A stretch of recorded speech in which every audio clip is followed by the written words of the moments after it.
Hello, my name is Stacy. Welcome to the Wild Yarrow Apothecaries podcast, where we focus mainly on herbalism, but we also talk about all things holistic health. So grab a cup of herbal tea and enjoy the show. Hello, and welcome to this podcast episode where we are going to be talking about stress management plus herbs for stressful times. And before I really get into this topic, I have two things that I want to talk about. First, let's talk about our disclaimer that I am not a medical professional. This is all for educational purposes only, and I highly recommend that you do your own research. I'm also not a psychiatrist, so this is just all stuff that I have done for my own health, my own experience, and I want to share with you guys because maybe it will help with your health. Also, this is stuff that I've done a lot of research on. The other thing that I want to talk about is I am so lucky.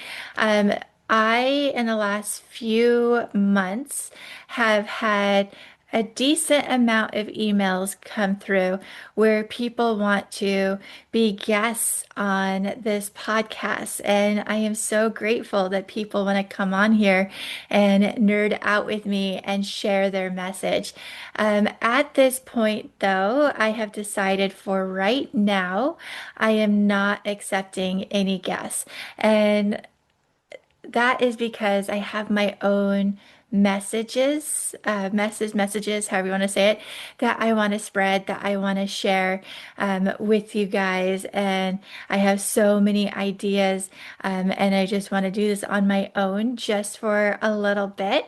But I do think that I will get to a point where I will want to bring people in on this podcast. I will want to, nerd out with people. So if you're interested in being a guest on this podcast, I am so grateful for you. Thank you so much for sharing interest in sharing your message. Just please bear with me and have a little patience with me. And once I get to that point, I will either reach out to you guys or I will make an announcement on my podcast.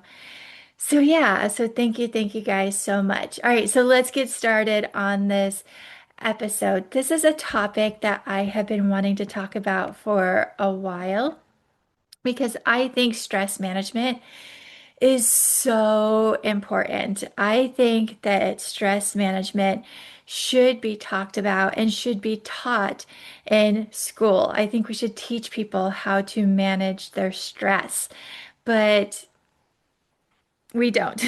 And so, and it causes a lot of problems. The reason I've been wanting to share this, but the reason it's taken me so long is I think I've talked about this many times before, but I'm going to talk about it again, is that without my dysregulated nervous system, I wouldn't have gotten into herbalism and holistic health. And I do want to clarify, my nervous system is now regulated, but for many years it was dysregulated. And because of my nervous system, when it was dysregulated, this is what got me into herbalism, what got me into holistic health. This is what got me into really learning how to take care of my body. And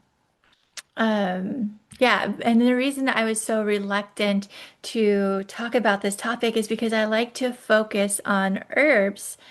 And I'm like, how do I bring herbs into this subject? And so we're still going to talk about herbs. So we're going to talk about herbs the second half of this episode, or maybe the last one third of it. I don't know. We'll see how this episode goes, but we will be talking about herbs towards the end of this episode. But first, I want to talk about stress management because it is so important.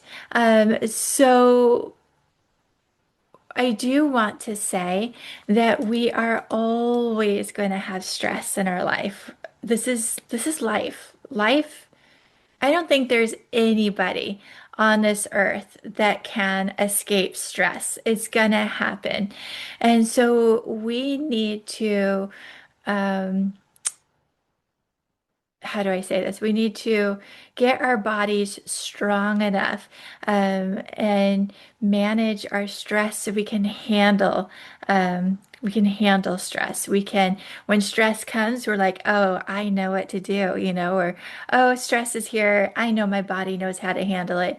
So we need to do a few things. And there's not one thing. There's not one thing. It's a bunch of little things that we need to do to help to manage our stress. And I do want to give a little disclaimer that I strongly believe that stress management and self-care, they're they're almost the same thing. There's so many ways that they overlap each other. And so when I'm talking about stress management, you might be saying, this sounds a lot like self-care.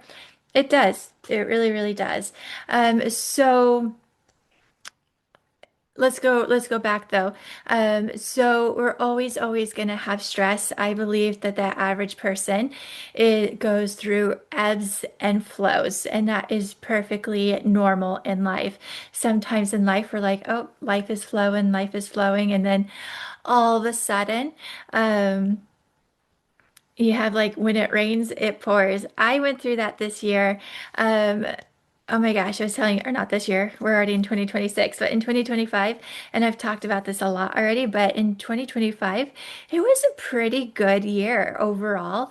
It was a pretty good year, but it was hectic. It was the most chaotic and hectic year of my life. And because even though it was a mostly good year, there was still a lot of stress. And then the end of October, the beginning of November, I had some major ebbs. I had some major ebbs, and I was definitely going through that. When it rains, it pours. But because I practice stress management, um, I was able to handle it. I was able to get through it a lot easier than I would have in the past. Like, oh my gosh, I think if I went through everything that I went through this year, like 10 years ago, I would have been a complete hot mess. I would have been so scatterbrained, so overstimulated. I would have been, like I said, just a hot mess. And I will admit, there were times where I was a little bit of a hot mess this year, is just a little bit, but nothing compared to what I think I would have been like, 10 plus years ago. So, yeah, I've talked about this a lot in the past too, but I want to talk about it again. Um, I don't notice this too much like on TikTok or Instagram, but I do notice it a lot on Facebook, where people seem like they are trying to compete to see who is more stressed, who has more stress in their life. And I think I figured out that the reason why people do that is in our society, we have taught people that stress equals efficient. Stress equals I am not lazy. If you're not stressed, then that equals you are lazy. I disagree with that. I disagree with that 100%. I think our society teaches us the most wonky things ever. I strongly believe that when you are stressed, you cannot take care of your responsibilities properly. Um, I think that instead of competing on who can be more stressed, that we should compete with one another on who could be more relaxed but productive. I want someone to compete with me on that. I want to. Um, I want a competition on who can be more relaxed but efficient. And so if you want to compete with me on that, reach out to me. I want a buddy who can do this with me. All right. So I didn't come to stress management on my own. I actually have a story, an amazing story. And the story actually happened, oh, probably a good 10, 12 years before I got into the whole holistic world. So let me tell you, this is one of my all-time favorite stories. This story had a huge impact on me that I can still remember it 24 years later. And how do I remember that it was 24 years? Because my oldest son was a baby. And I want to clarify something really quick. So in this story, I was a young mother, but I want the moral of the story to be for everybody. I don't care if you're a male, a female. I don't care if you have kids, don't have kids, if you have grandkids, if you're a stay-at-home mom, if you work, um, if you go to work, if you are retired. I don't care who you are. This relates to you as well. No matter what season you are in your life, this story is for you. I just happen to be a young mother in this story, a brand new mother in the story. So my son was about 3 or 4 days old, and I took him to the pediatrician for the first time. And we got so lucky that we got the best pediatrician ever. So I took my baby, my brand new baby, to the pediatrician. This is the first time we're seeing this pediatrician. He looks my baby over and he goes, "Your baby boy is happy and healthy." He gives my baby back to me, and I thought that this was going to be the end of our appointment. I thought that this was going to be the end of it. And then he sat down, got all comfy, and I'm like, okay, this isn't the end of it. What is happening here? And so he goes, all right, so I want to talk to you. I want to know, how are you doing? And in my mind, I'm thinking, this is really weird. Why are we talking about me? We're here for my baby. What is he talking about? And I answered him, though. I'm like, I'm doing really good. I'm tired, but I'm doing good. And he goes, okay. He's like, I have to tell you, the most important thing that you can do is take care of your own health. And I probably made this face that he has seen probably a bajillion times because I'm like, what do you mean? The most important thing is to take care of myself. I don't think so. The most important thing to do is to take care of my brand new baby. And I probably said I probably gave him this weird look that he's seen a bajillion times. So he, I didn't even have to say anything. He continued to talk, and he's like, "Okay, so if you don't take care of yourself," he's like, you're not going to be able to take care of your baby properly. You're not going to be able to take care of your responsibilities properly. You're not going to be able to be a good wife. You're not going to be able to be a good mother. So it's really important that you take care of yourself so you can take care of your responsibilities, so you can take care of your baby and your husband efficiently. If you're too tired, you're probably going to get irritable. You're probably going to get scatterbrained. And he just went on, and this meant the world to me. And like I said, even before I got into holistic health, well before I got into holistic health, I really took this to heart. So I really started taking care of myself so I could properly take care of my kids. Did I ever get scatterbrained with them? Absolutely. Did I ever get irritable with them? Absolutely. But I think it happened a lot less. It didn't happen as often. And you hear all the time, oh, well, stress management or self-care, it is selfish. I can't do this. Absolutely not. It is absolutely not selfish. It's one of the best things that you could do. I think it is selfish to, in all honesty, I think it's selfish not to practice stress management or self-care because if you if you don't practice this stuff, like I said, you're not going to be able to properly take care of your responsibilities. Sorry, I had to take a quick drink of my water. And so it is not selfish.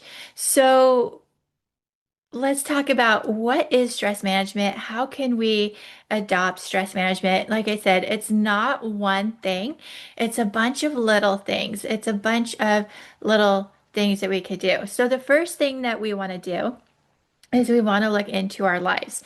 Is there any stress that we can easily get rid of?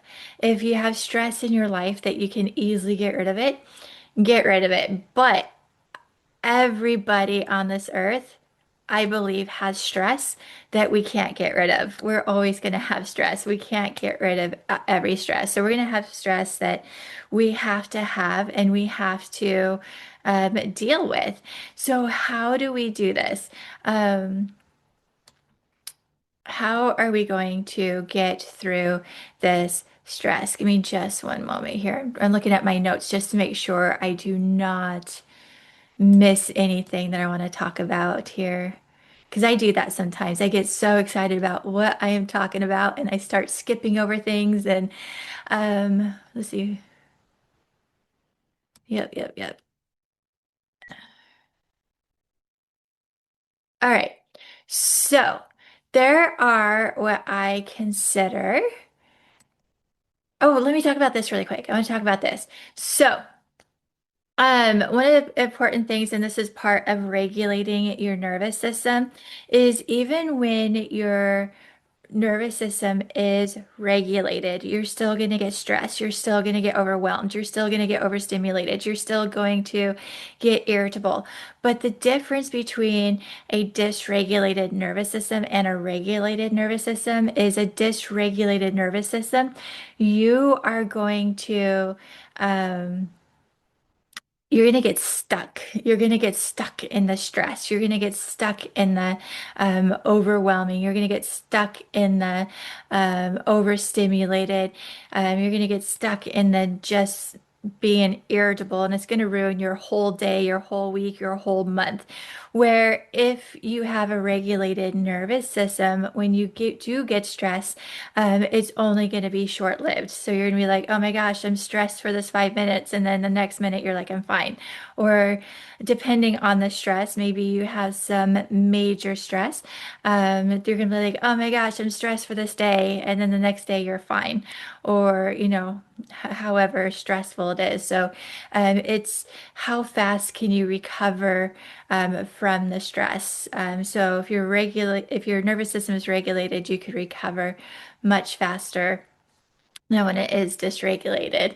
All right, so how are we going to regulate or not regulate? How are we going to adopt stress management? How are we going to um, make our body strong enough to handle stress?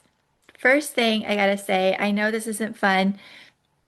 I know before I got into the whole life, excuse me, whole holistic lifestyle, this was my enemy. This was my nemesis, and now it's my favorite thing. So if you're like, oh man, I don't want to talk about this, it's important though. And that is nutrition, but really nourishing your body, really nourishing and bringing like lots of nutrients. I'm not telling you to um, eat only salads. That actually I think is unhealthy. I'm not telling you you can't eat, your favorite snacks, but we want to bring more nourishment into the body.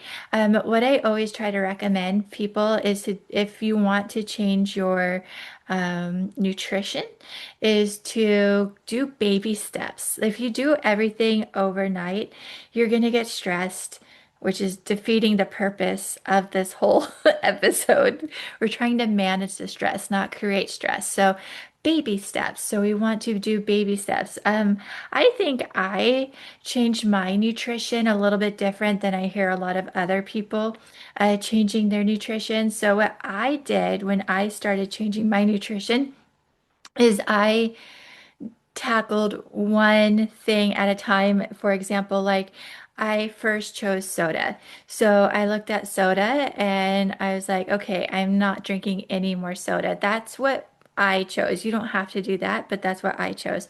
So I think I did this about 10 or 11 years ago. I quit drinking soda and I haven't had soda since.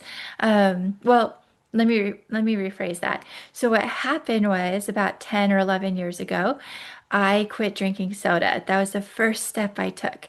And that was my first thing in my healing journey is I quit drinking soda. And I quit for 6 weeks. And then one day I'm like, you know what? I've been so good. I can probably have this one thing of Pepsi and I'll probably be fine. I got the worst headache of my life, the worst headache.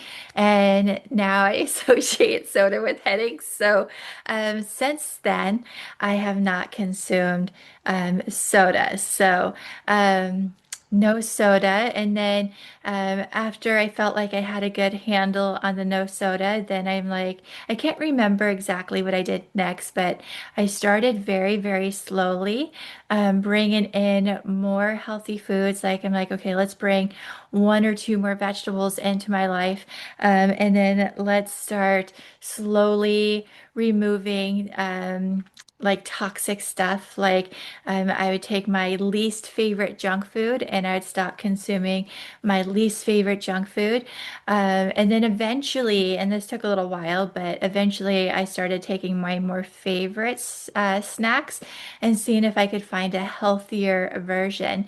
And in my opinion, the way things are going right now, I actually think the more healthier versions of things are actually, especially chocolate, especially chocolate, are becoming more delicious than the junk food. I heard, which I haven't really tested this theory out, but I heard a lot of the toxic like chocolate are tasting really chemically lately. Um, so yeah. So and then sorry, I don't know where to go from here. Let me go here first. So I've also what I have heard that a lot of people do too, this might work a little bit better for you, is they take one meal. So you can take one meal, like maybe breakfast, lunch, or dinner, whichever one, and you make that meal, super healthy, and then you can have a slightly unhealthy, like breakfast or dinner or whatever, or the other two meals. You could try it that way. I've heard people doing that. And what I always try to recommend people is to start with that 80-20 rule. 80-20, this means, and this is something that we estimate, we don't get perfect. I think it's impossible to get this perfect. So please, I actually had a client once that stressed over being perfect on this, and this again defeats the purpose. We don't want to stress out. So we estimate 80% of the time we are eating healthy. We're really nourishing our bodies. The other 20%, then you can eat whatever you want to. And then this is something that you could do for like 6 months to a year. And then maybe 6 months to a year later, maybe you will or even if you're like after a year like I still need the 80-20, whenever you feel like you can, maybe you'd want to move to like a 85-15 to where 85% of the time you eat healthy and then um 15% of the time you eat whatever you want, and then you gradually just eat a little healthier, a little healthier. So that's what I did. And I eat pretty darn healthy now. So, all right. So eat is healthy. This really strengthens the body. This is really good. And I personally think that everybody needs high fat. high fat, not trans fats, but healthy fats in their diet because fats are so important to the nervous system. So we need lots and lots of fats in our diet. Fats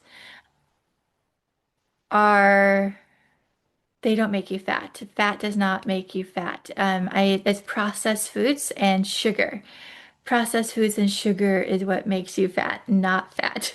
So, um, all right. And then the next thing that we want to look at is vitamins and minerals. Vitamins and minerals are really, really important when it comes to stress. I talk to so many people that treat nutrients like they are optional and they're not optional. I actually roughly-ish, like I can't remember if I did it last like February or January. I think I did it sometime like last January, February, possibly March, but I think it was January, February. I did a podcast episode where I talked about the importance of vitamins and minerals. So these are so, so important. And I try to get most of my vitamins and minerals through food.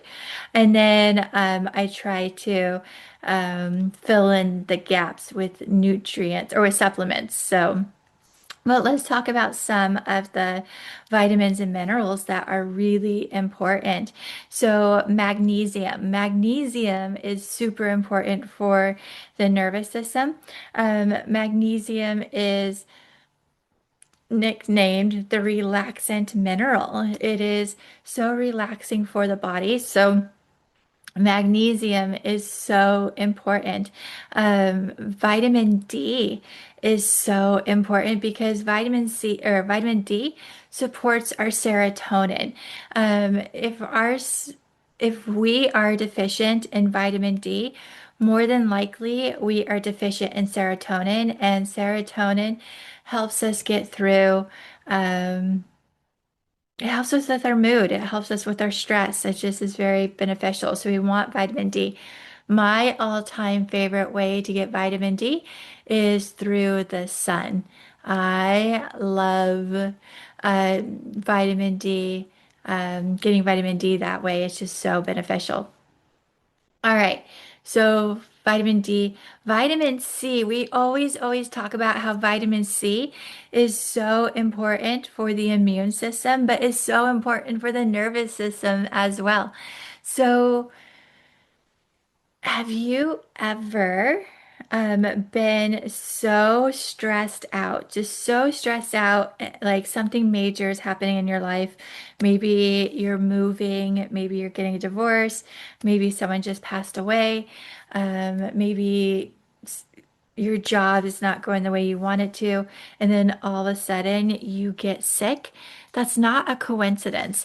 What is happening is when you are stressed, your body is getting depleted of vitamin C. But the good news is if you are um, if you are getting plenty of vitamin C, then this means that your body, well, it helps your body adapt to stress. So vitamin C is super important. The vitamin Bs are super important for the nervous system. The zinc is super important for the nervous system. So, yeah, so getting nutrients is so, so important. All right. Let's go to our next thing is sleep. We need sleep. I'm only going to talk briefly about sleep right now because I plan on talking all about sleep in our next podcast episode. So in our next podcast episode, we're going to be talking about sleep and insomnia and all of that. But sleep is so important because sleep helps our body to restore. And it just puts us in a much better mood. I talk to people all the time that say, "Oh yeah, I get like average like 4 hours of sleep every night," and I'm like, How do you guys function? How do you guys function with getting only 4 hours of sleep? I don't get cranky. I don't get cranky when I don't, or irritable when I don't get enough sleep, but I get emotional. I cry over anything and everything if I don't get enough sleep. Um, and so. Sleep is super important so we can restore our body, so our bodies can heal, so we can be in a better mood. All right, movement. Movement is super important. I, it's so funny. Like, I don't know if you've ever noticed this, but have you ever, um, like, I think everybody goes through this where you're like, I don't want to do exercise. I don't want to go. I just don't want to. I don't want to. Like exercising just seems like the worst thing ever. But then once you're done exercising, then you're in a really good mood. What was that in Legally Blonde, right? In that show, Legally Blonde, didn't Elle Woods, didn't she say, exercising releases endorphins. Endorphins make people happy or something like that. I'm probably just butchered it like no other, but she said something along that line. Um, or exercising releases endorphins. Endorphins make people happy. Happy people don't murder people or something like that line. And um, so yeah, um, I know for me, I love hiking. I talk about this all the time. I love hiking. And I go hiking. I love going for long hikes. And I won't, uh, what was I can't remember what I was going to say. I can't remember how I was going to word that. So I'll say it this way. Let me confess something. Let me confess this. So there, most of the time when I do hike, like the first 3 miles, I am just loving life. Like I'm just like, yeah, the the first 3 miles is just so amazing. And then past the 3 miles, I'm like, can I get back to the car? When is, or how much longer do we have? I'll look and I'm like, oh, I have 2 miles left. And then I don't know why, but the last mile, no matter how long my hike is, the last mile is just always the worst. And I'm like, oh, I just want to be at the car. I just want to be, you know, I just want to be done with this hike, even though I'm in this beautiful area, even though I have all this beautiful views but I'm just like, I'm just done. My body's sore. But once I get to the car and and I'm sitting in the car, I almost feel like it's my version of Xanax or it's my version of MJ. I'm just like, oh yeah, and I'm happy and I'm healthy and it's just, and it makes me happy. And like I said, my version of Xanax, my version of MJ. So. Yep, yep. Movement makes us happy. And for some reason, a bunch of us, even me included, were like, man, I have to go exercise, man. But then it makes us happy. So it's weird. The human mind is mysterious sometimes. So, all right, being hydrate, making sure that you're hydrated. This is really important for stress management. Um, and I don't know if you're noticing a lot of what I'm talking about. Pretend you're taking care of someone else. So you have a kid. How would you want that kid? So you're taking, treat yourself how you would, treat a kid or someone that you really, really care about. Nourish yourself. Make sure you get plenty of sleep. Make sure you get plenty of vitamins and minerals. Make sure you're getting movement and hydration. Another thing to really help with stress management is prioritize. I think a lot of us, and I'm guilty of this sometimes too, is not having our priorities straight. And so It's like instead of, you know, getting things done that we need to, we're scrolling on social media or we're watching TV or um, I don't know, but we're not doing things that are really good for us. So we should try to prioritize. And there's something out there. It's called is it Pomodoro? I think it's called Pomodoro. I might be mispronouncing that just a little bit, but the Pomodoro trick. And this has helped me out a lot in the past. So if there's something that I need to get done, but I don't want to get done, I will do this Pomodoro trick, and this is where we set a 25-minute timer.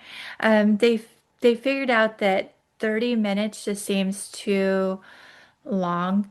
So 25 minutes. So what you do is you're like, oh man, I need to go clean the kitchen, or I need to organize my closet, or I need to do this, but um you set your timer for 25 minutes, you put your phone away, and during those 25 minutes you give your kitchen or your closet or whatever you need to get done your full attention for 25 minutes. 25 minutes is not that long. So not long at all. And then once that 25 minutes is up, then you give yourself like 5 to 10 minutes to do whatever you want, whether it be scroll through social media or watch some TV or, whatever you want to do. And then depending on what it was, maybe you'll go back for 25 minutes, or maybe you're already done because it is amazing what you can get done in 25 minutes when it has your full attention. It is amazing. I never knew this. So, another thing that I like to do is sometimes I'm like, man, I just want to sit here and do nothing. Um, I just want to sit here and scroll on social media, or I just want to sit here and watch TV, or just maybe sit here and zone. And so what I'll do is I'll turn some upbeat music on, and the upbeat music helps me get up off my feet and really get moving. So these are like the not so fun ways of stress management. These are what I call the not so fun, but really taking care of yourself, really taking care of yourself. And then there's the fun way. There's what makes you happy, what recharges you, um, what just gets you going? And for me, whenever I say this, I feel like I'm on a dating app. So excuse me. I like long walks on the beach. No, just kidding. But for me, what really works for me, that really, and let me say this, I haven't had to say this at all during this episode. Just I'm really surprised it's taking me this long. But when we are healing the nervous system, when we're dealing with stress and all of that, I feel like a lot of the corny cliche stuff is so true. And so this is where we want to fill our cup. I know it's cliche, I know it's corny, but fill our cup. What's going to fill our cup? And for me, what fills my cup, what really recharges me is meditation and journaling.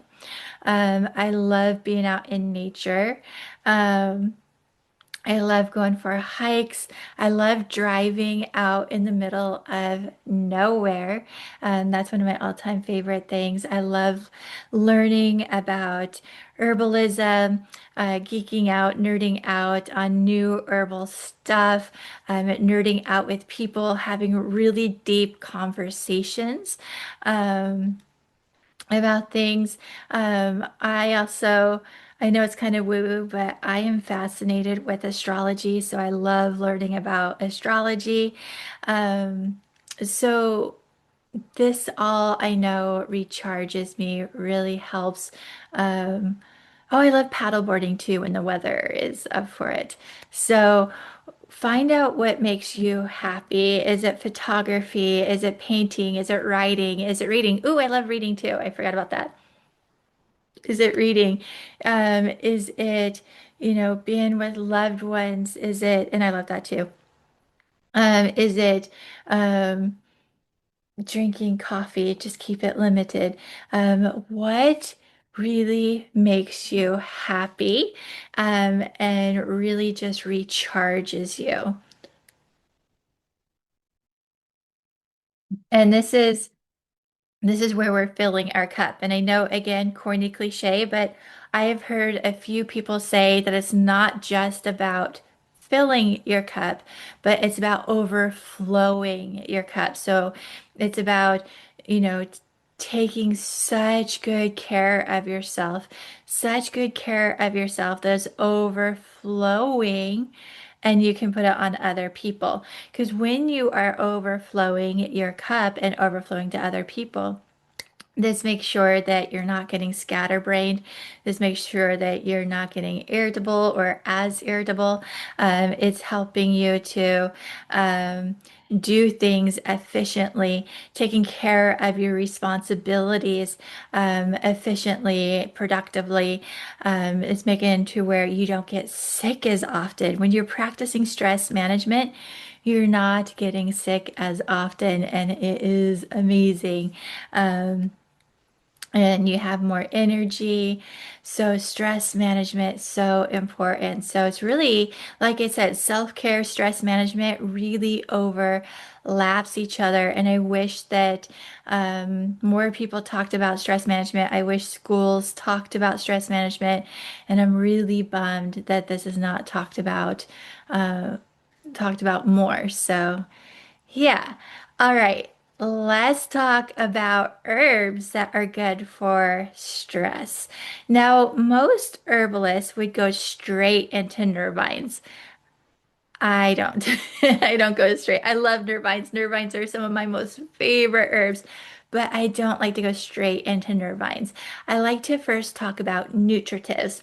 So, nutritives are herbs that are nourishing and supporting to the body. These are herbs that are really good for bringing vitamins and minerals. Not all of them. Like, you you really don't get B12s or omega-3 fatty acids through most, if not all, herbs, but you can get a lot of the others. So let's talk about some nutritives. The most popular nutritive out there is nettle. Nettle is so popular. And for good reason. Nettle is packed with all sorts of nutrients like magnesium, iron, calcium, some others that I can't remember on the top of my head. But nettle is just so nourishing, and it is amazing. Um, the most the second most popular one is oat straw, but I want to talk about that last, and I'll tell you why in a moment. But we also have hawthorn. Hawthorn is loaded with like magnesium, vitamin C. I can't remember all of them on the top of my head, but it has lots of nutrients. Red raspberry leaf has iron, magnesium, and vitamin C. Rose hips. Rose hips, they say, is the most natural occurring.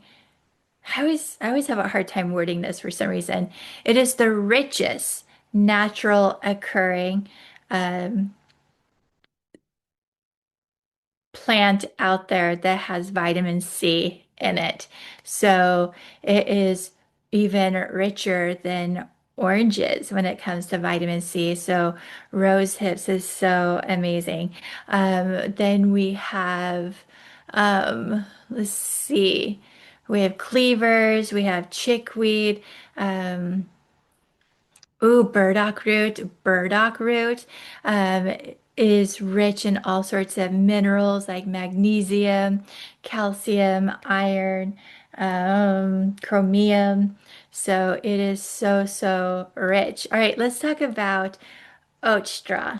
So, oat straw, the reason I'm going to talk about oat straw last is because oat straw is both a nutritive and a nervine.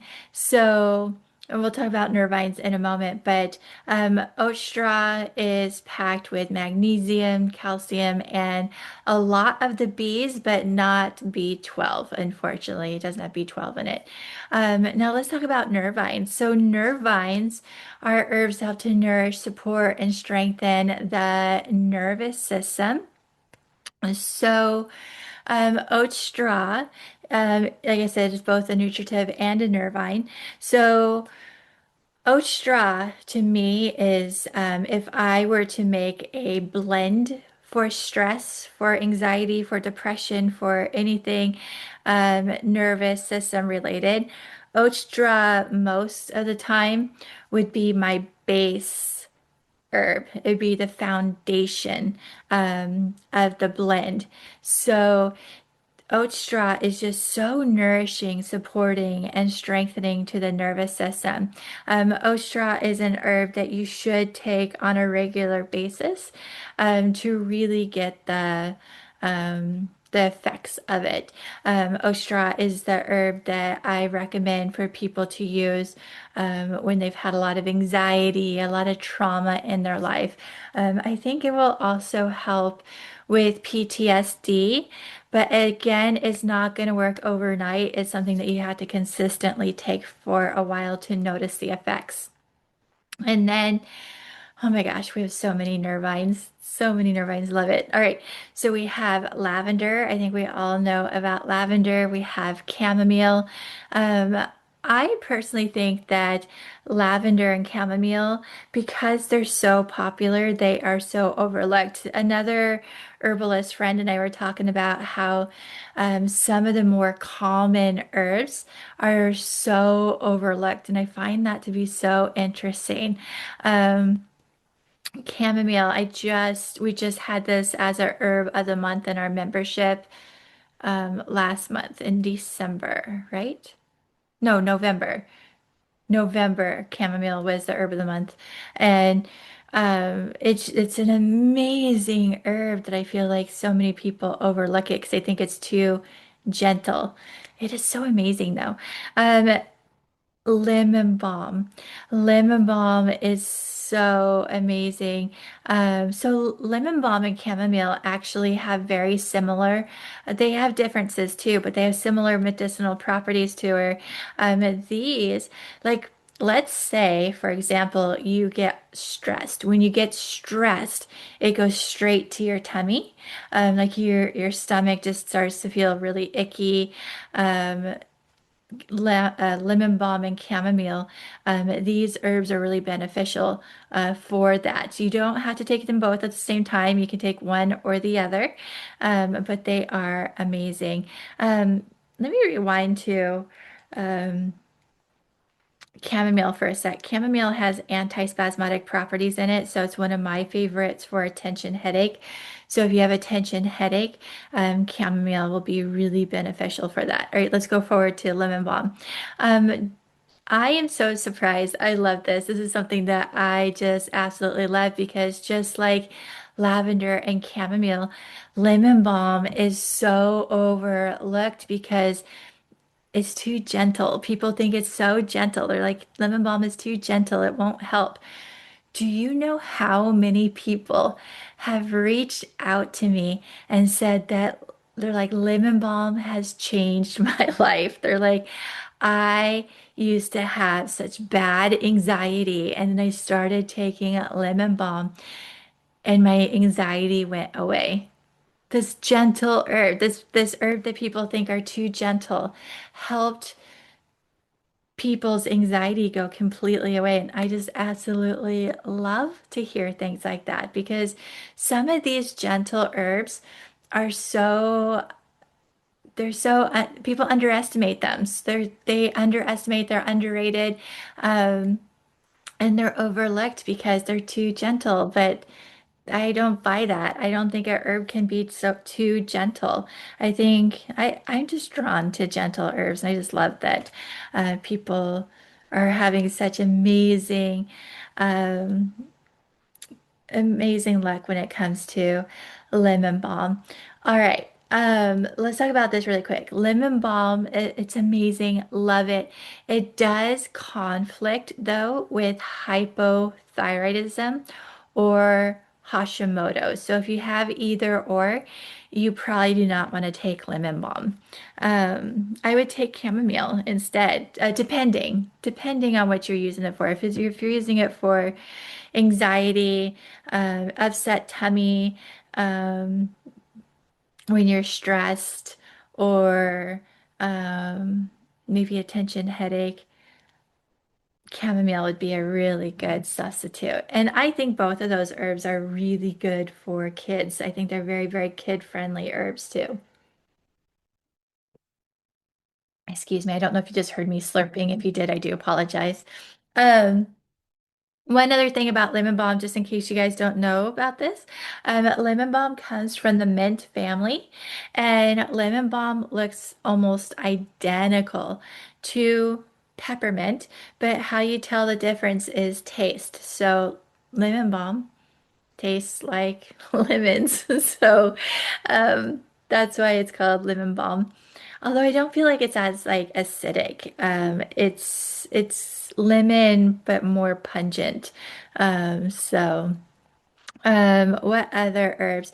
Skullcap and passion flower. These are two of my favorite herbs. I like talking about them together because they have very similar medicinal properties, and most of the time, herbalists will combine them together.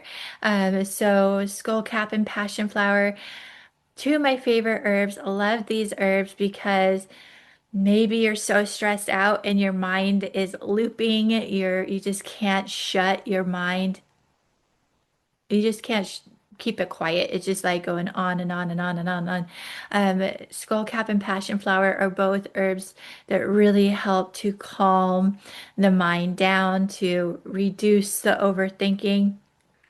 Um, they are a little bit different though. They say that skullcap is for like the mundane, overactive mind. So maybe you have your chore list going through your head, all the things that you need to get done.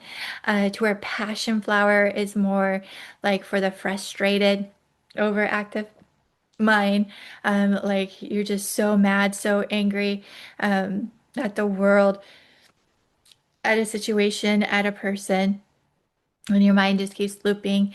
So they are amazing. I absolutely love these herbs. Now, something to be on the lookout when it comes to skullcap and passion flower is they may make you sleepy. So keep that in mind.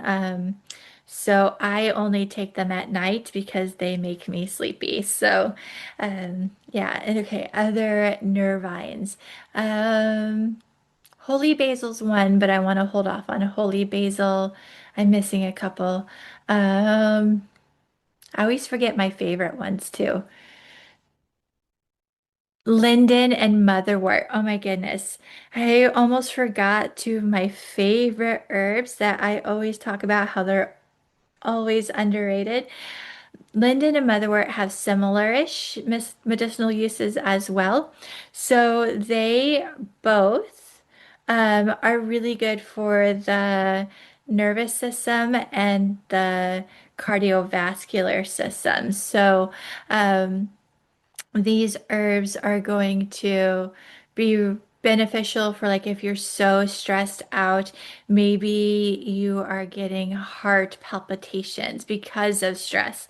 If you're getting heart palpitations and you know that it's heart or because of stress, lemon or not lemon balm. Well, lemon balm can help with that too. Lemon balm is really good for this as well. But linden or motherwort may be able to help with this.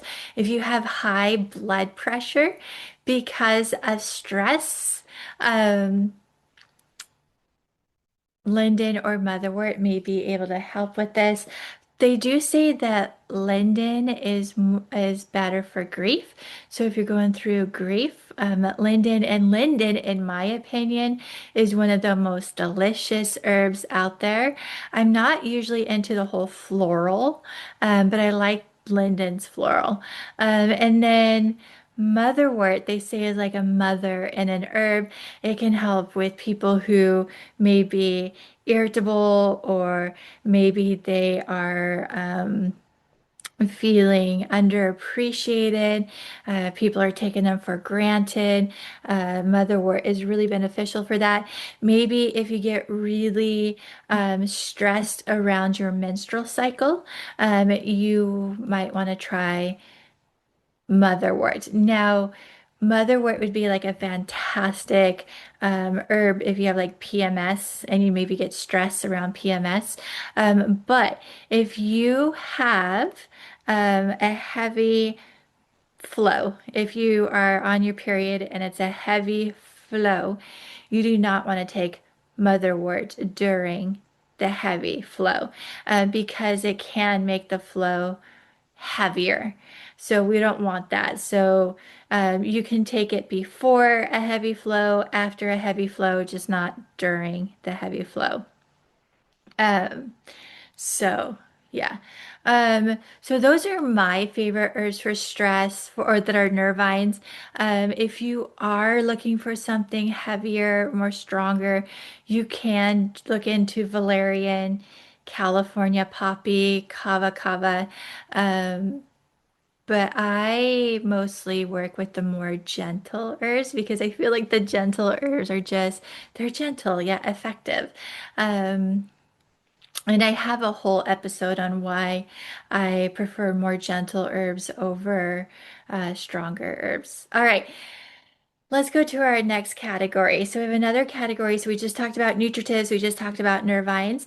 Third, so I focus first on nutritives, then I move to nervines, and then go to adaptogens. So adaptogens are herbs to help to nourish, support, and strengthen the adrenal glands. I love that they're called adaptogens because they also are talked about. They also say that adaptogens can help the body adapt to stress. But I like to focus on these last just because, for two reasons. One is I feel like if we make the nervous system happy and healthy, the adrenal glands are going to be happy and healthy too. So there's that. And then there's controversy out there. There's lots of controversy in the herbal world where like half of the herbalists that you talk to, they'll be like, oh, adaptogens cannot be used on a regular basis. And then you have the other half of the herbalists will say, absolutely, you can use adaptogens on a regular basis. I personally think that it depends on the person. It really depends on the person. So just keep that in mind. My go-to adaptogen is holy basil. Love holy basil. And holy basil is also a nervine. But I love holy basil. Now, half of the herbalists that I know call holy basil, just like I do. And the other half of the herbalists I know call this herb Tulsi. Same plant, two different common names. So it's holy basil or Tulsi. It is not the common basil. It's not the basil that we make pesto sauce with, although you could make pesto sauce with holy basil. It's just not the same plant. They're closely related, but they are different. But holy basil is a calming adaptogen, and it really helps to nourish, support, strengthen the adrenal glands. It helps to calm the body, but it's not a sedative. It doesn't make you sleepy, but I do use it for insomnia, and I'll talk all about that in the next episode. Um, but holy basil is helps with cortisol levels and is really good for the immune system. More part of the immune system that kind of calms the immune system down and makes it not overreact to like allergies and sensitivities and stuff like that. So it is amazing. I know that right now, like the most popular adaptogen is ashwagandha. This is a good herb, but it does have a few side effects. So let's talk about the benefits of ashwagandha first. So ashwagandha is an adaptogen, helps to nourish, support, strengthen the adrenal glands, helps with cortisol. It's a balancing adaptogen, and something that I notice that it does for me, and I've talked to other herbalists about this, and they're like, yeah, that happens to me too, is ashwagandha gives me like energy, but in a really calming way. I know that sounds like an oxymoron, but it's like I'm up, I'm moving around, I have energy, but I'm calm too. And so I love that about ashwagandha. Um, and so it's a wonderful herb. Now, there are a couple side effects. It is an immune stimulant. So if you have autoimmune disorders, you probably want to be careful around um, ashwagandha. Also, I recently had many people, actually, I shouldn't say recently, in the last almost 3 years. It's almost been 3 years. I've had, I would say, roughly about 20 people reach out to me, and I shouldn't say people, women. I've had about 20 women reach out to me and say, "Hey, I took ashwagandha and it stopped my um, menstrual cycle. It stopped my period." And I have a theory. I don't know if this might not be true, but this is my theory of what could possibly be happening. I wonder, actually, I'm getting ahead. So, ashwagandha is supposed to balance out testosterone. So, it's supposed to balance out testosterone. But I'm wondering if what's happening is maybe possibly these women have a sluggish liver. So maybe their liver is a little on the sluggish side. And um, when your liver is sluggish, it can hold on to excess uh, hormones. So it can hold on to hormones. And maybe with ashwagandha trying to balance out testosterone, more it's bringing in too much testosterone, and the liver is holding on to excess testosterone, and that testosterone buildup in the body is causing the periods not to come. So I'm almost wondering um, if, and like I said, this is just a theory. This is just a theory, but I'm wondering if they got their liver up and healthy, and their liver bile was flowing, and it was not sluggish, not fatty, if maybe they would get their periods back when they took ashwagandha. So just a theory. Don't, like I said, don't know if it's true. And I do want to point out that if I'm saying that you have a sluggish liver, fatty liver, please don't get offended. This is actually a very common problem for Americans today. Most Americans have a sluggish liver, a fatty liver. So, yeah. All right. So ashwagandha, and then we're going to just talk about one more, even though there's lots of different adaptogens, we're just going to talk about one more, and that is rhodiola. So rhodiola is a stimulating adaptogen. So rhodiola helps to nourish, support, strengthen the adrenal gland, but it also stimulates the body at the same time. I I have another theory, and I do think that there are exceptions. I think there are exceptions to this, but for the most part, I think people who are prone to anxiety, they should be taking holy basil. So, holy basil. People who are prone to depression, I think they may be. I think rhodiola would be really beneficial for people with depression.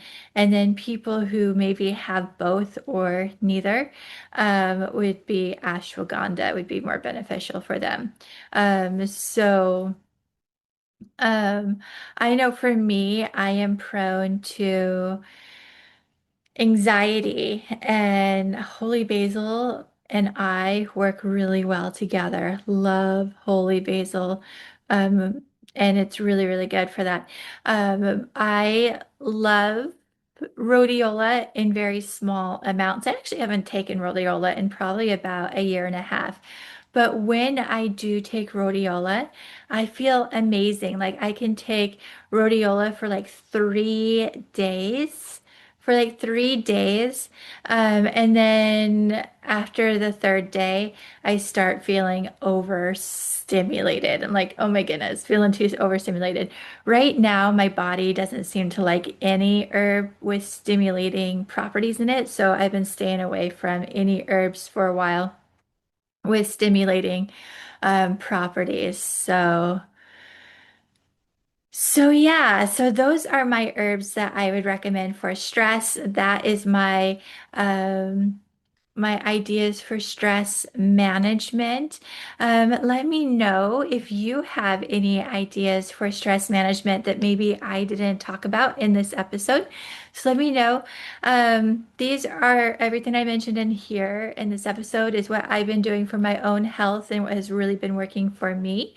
And making my body to be able to adapt to stress, to be strong enough to handle stress. And oh my gosh, it worked for 2025 because 2025 was a really stressful year for me. Mostly a good year, but a very, very stressful year. We had a lot going on in 2025. Um, and so. And then those are the herbs. So I'm about to hop off recording this podcast episode, but then I'm going to go record our bonus podcast episode for our membership. We're going to be talking about stress management. Got tongue-tied there for a sec. Let me try this over again. So our bonus podcast episode for our membership is going to be stress management ritual ideas, plus 2 herbal blends for stress. So, yeah, so I hope you guys enjoyed this episode. Let me know if you have any questions, concerns, or if you have any other ideas, for stress. Let me know what you do uh, for your stress. How do you adapt to stress? How do you recharge? What are your favorite ways to fill your cup? So I would love to know. So, all right, guys, I hope you have a wonderful day.